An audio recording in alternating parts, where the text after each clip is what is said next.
అవయవాలన్నింటినీ అమ్మేసుకుంటున్నాను, ఇగో ప్రభుత్వానికి అమ్మేసుకున్న మొత్తం అవయవాలన్నింటినీ అమ్మేసుకున్నాను, దేవునికి ఏమివ్వను. అంతే కదండి.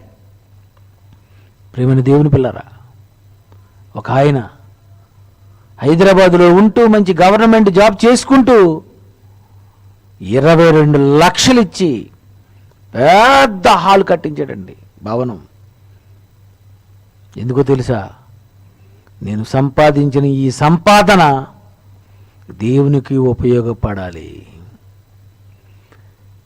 ఈ ధనాన్ని దేవునికి దోసుడిగా చేసేయాలి, అన్యాయ సిరితో స్నేహితులు సంపాదించుకోవాలి. ఏం చేశారు? లక్షలు లక్షలు ఉన్నవారు దేవుని కొరకు మీరు ఏం చేస్తున్నారు? ఆ లక్షలు ఇచ్చి మీ పిల్లలకు పెళ్లి చేస్తున్నారు తప్ప ఆ లక్షలతో దేవుని కొరకు ఏం చెయ్యగలుగుతున్నారు? దేనికి నువ్వు అమ్ముడిపోయావు? ఆ అవయవాలను ఎవరికి నువ్వు అమ్మేసుకున్నావు? ప్రియులారా, యావత్తు ప్రపంచాన్ని,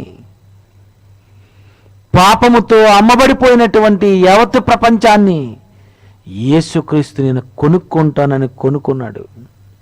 అయ్యో, ఇలాంటి వాడిని కూడా కొనుక్కుంటారా? పాపాత్ములను కొనుక్కొని బాగు చేసుకుంటారా? అవునండి. ఈరోజు ఎంతోమంది పాపాత్ములను యేసు రక్తము ద్వారా కడగబడి బాగు చేసుకొని ఒక మంచి బోధకులుగా, దేవుని పిల్లలను నడిపించే వారిగా, ఒక మంచి పరిచారకులుగా, కాపరులుగా యేసుక్రీస్తు వారు తయారు చేసుకోలేదా?